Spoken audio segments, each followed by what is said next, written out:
శ్రీమతి నమః. Ahmedabad flight crash అయింది కదా, అది చూస్తే అసలు ఎంత బాధ కలిగిందో. ఏ నిమిషానికి ఏమి జరుగునో ఎవరు ఊహించెదరు అని గుర్తుకొస్తుంది కదా ఎవరికైనా. ఏ సంబంధము లేని మెడికోస్ అక్కడ భోజనం చేయాలని కూర్చున్నారు. వాళ్ళు కనీసం ఊహకైనా అందుతుందా వాళ్ళకి?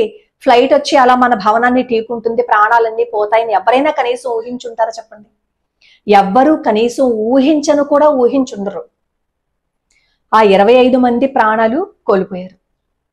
విచిత్రంగా 269 మంది ప్రాణాలు పోయాయి అనుకున్నారు ఆ ఫ్లైట్ లో ఉన్న వాళ్ళవి. కానీ ఒకే ఒక్కడు మృత్యుంజయుడిగా బయటకు వచ్చాడు. ఆ ఫ్లైట్ క్రాష్ అవుతున్నప్పుడు రెండుగా విడిపోతే ఆ 11A సీట్ లో కూర్చున్న రమేష్ గారు ఒకసారి భూమి మీద పడిపోయారేమో, అందుకే నేను బతికానేమో అని ఆయన చెప్తున్నారు. ఆయన ఎలా ప్రాణాలతో బ్రతికారు అనేది ఆయనకే తెలియని స్థితిలో ఆయన మాట్లాడుతున్నారు.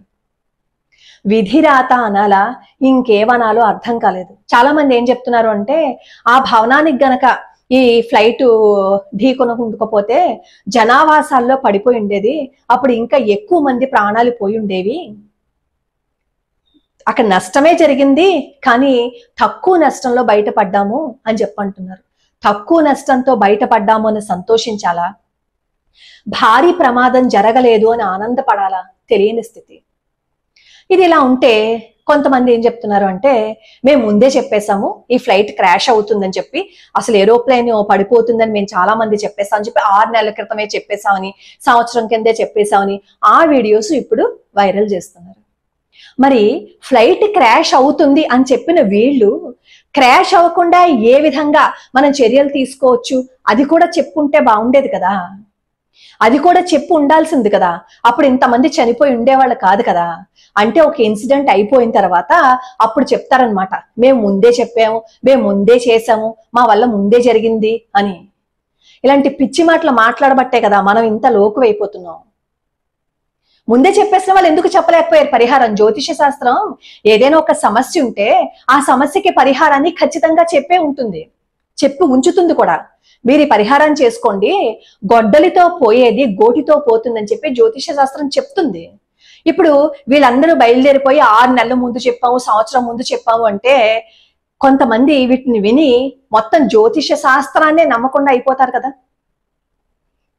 ఈ వీటిల్ని యాక్సిడెంట్స్ అవుతాయని చెప్పేస్తే వదిలేస్తే సరిపోతుందా?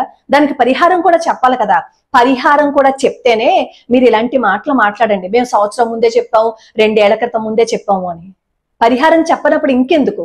అలానే ఈ ఫ్లైట్ క్రాష్ అయింది కదా, ఆ ఫ్లైట్ క్రాష్ అయ్యి 269 ప్రాణాలు కోల్పోతే ఒక్కడు తప్ప భగవద్గీత కాలలేదు అని చెప్పి తీసుకొచ్చి చూపిస్తూ దాన్ని వైరల్ చేస్తున్నారు.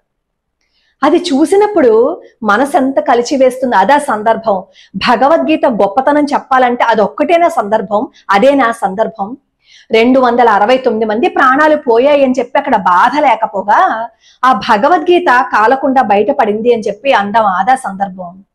భగవద్గీత అంటే నాకు చాలా గౌరవం, చాలా గొప్పది కూడా. ఎందుకంటే ఆ భగవద్గీత మైకల్లో మత్తులో పడిపోతే ఆపరేషన్ కూడా మత్తు లేకుండా చేయించుకున్నారు రామరాయ్ కవి.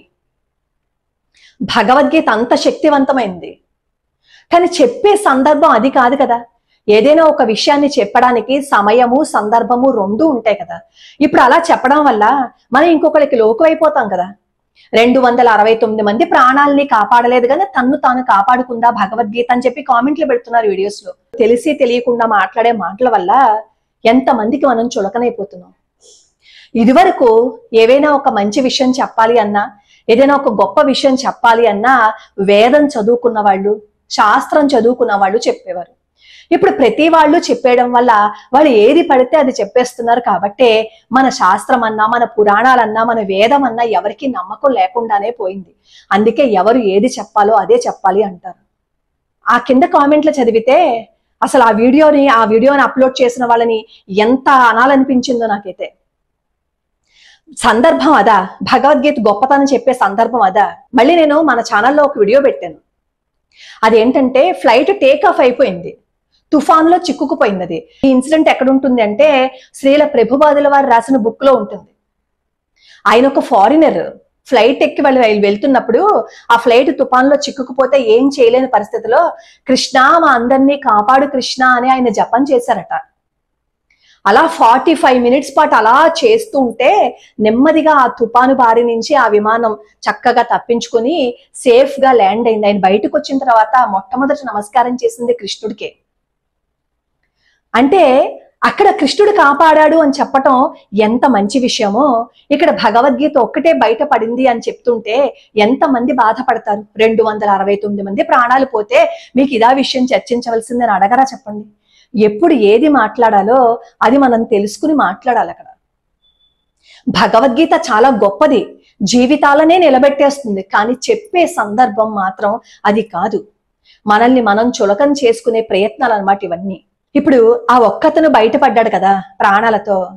అతను ఎలా మాట్లాడుతున్నారు అంటే, ఎలా బయటపడ్డాను అనేది నాకు అసలు తెలియటం లేదు అని ఆయన ఈ ఫ్లైట్ ఇన్సిడెంట్ జరిగినప్పుడు ఎంతమంది వాళ్ళ అనుభవాలను చెప్తున్నారు. 10 నిమిషాలు నేను ఆలస్యంగా వచ్చాను, నా ప్రాణాలు భగవంతుడు కాపాడాడు, అందుకే నేను బయట పడిపోయాను అని.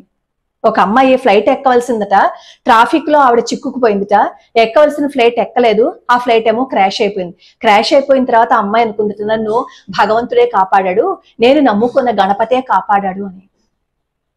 విధి రాత అంతే. విధి రాత నుంచి మనం తప్పించుకోలేము అంటారు చూసారా.